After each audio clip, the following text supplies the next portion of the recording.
Hi, boys and girls. It's so exciting. We're finishing the last few pages of Charlotte's Web. Let's read the ending now. I'll tell you my name, replied the first little spider, if you'll tell me why you're trembling. I'm trembling with joy, said Wilbur. Then my name is Joy, said the first spider. What was my mother's middle initial? Asked the second spider. A, said Wilbur. Then my name is Ariana, said the spider. How about me? Asked the third spider.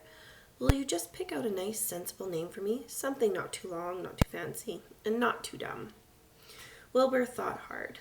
Nellie, he suggested. Fine, I like that very much, said the third spider. You may call me Nellie, she said.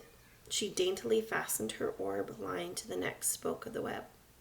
Wilbur's heart brimmed with happiness. He felt that he should make a short speech on this very important occasion. Welcome to the barn cellar.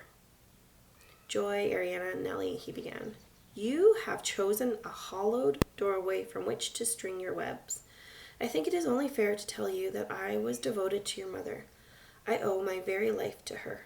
She was brilliant, beautiful, and loyal to the end. I should always treasure her memory. To you, her daughters, I pledge my friendship forever and ever. I pledge mine, said Joy. I do too, said Ariana.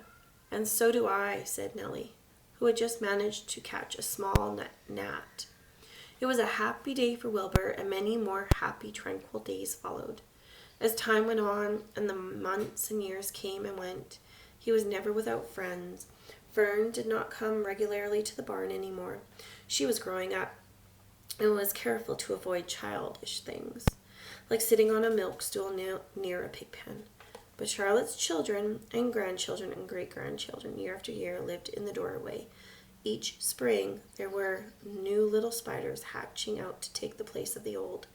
Most of them sailed away on their balloons, but always 2 or 3 stayed and set up housekeeping in the doorway.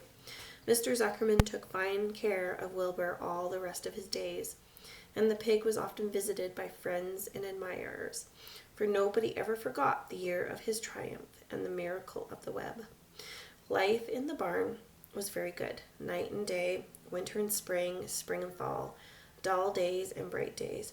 It was the best place to be, thought Wilbur, this warm, delicious cellar, with the voracious geese, the changing seasons, the heat of the sun, the passage of swallows, the nearness of rats, the sameness of sheep, the love of spiders, the smell of manure, and the glory of everything.